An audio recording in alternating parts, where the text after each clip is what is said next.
I look for a good mind that's not easily distracted. It's got to be a good, strong horse. There's no particular requirements for size, although a bigger horse is probably a little harder to ride in wet pens. And so a shorter, thick-set horse with a good mind. Age is doesn't have a great bearing on it.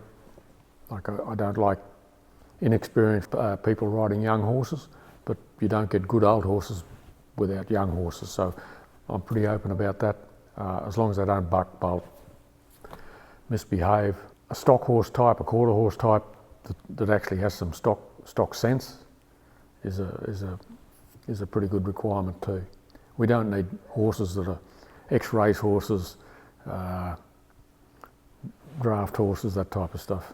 I think you definitely need to have at least a respect for the forelegs and the heartbeat that you're sitting on before we can allow people to go and work another animal, because it can be quite dangerous, and B, we want to make it as comfortable for these animals as possible, because the more comfortable and happy they are, the more productive they are. You don't put a highly strung person on a highly strung horse, because that's a really good way to have a wreck. So you want a gentle-natured horse for an inexperienced rider. For someone that is highly strung but has good horse skills, yes, fair enough, a highly strung horse. But generally in a feedlot situation, you don't need that type of horse. You want something that's cool, calm and collected, because it's surrounded by noise, machinery, anything can happen.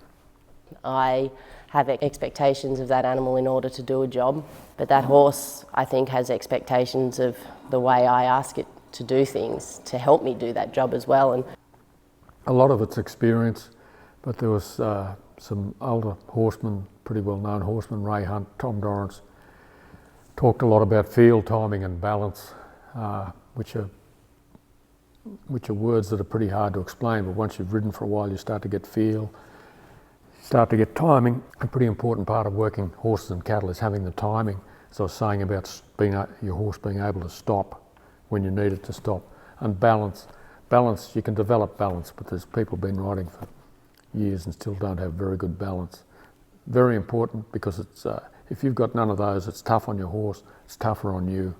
If my horse's confidence level is high, I will be able to speed his feet up, or I can slow him down. Cattle read off of what our horses' feet are doing. As our horse walks closer to them, they will slow their own feet down so they don't scare that cow away. We're trying to influence and get a response from cattle. Being able to have your horse stop when you want it to stop is a vital part of that. But after a while, if your horses have any stock sense, they will start to stop themselves. Give the horse the dignity to be able to make decisions, so you end up with a better partnership if you allow your horse that dignity. You can get a job done on a horse pretty easily, really easily actually. You just get along and get it done, but to have a connection with your horse and really go to work together, it makes the day a lot easier, and that horse will get better and better, because it'll trust you to go into situations it's not sure about, and I can ask the horse to come with me places that I'm not sure about, and we can learn together.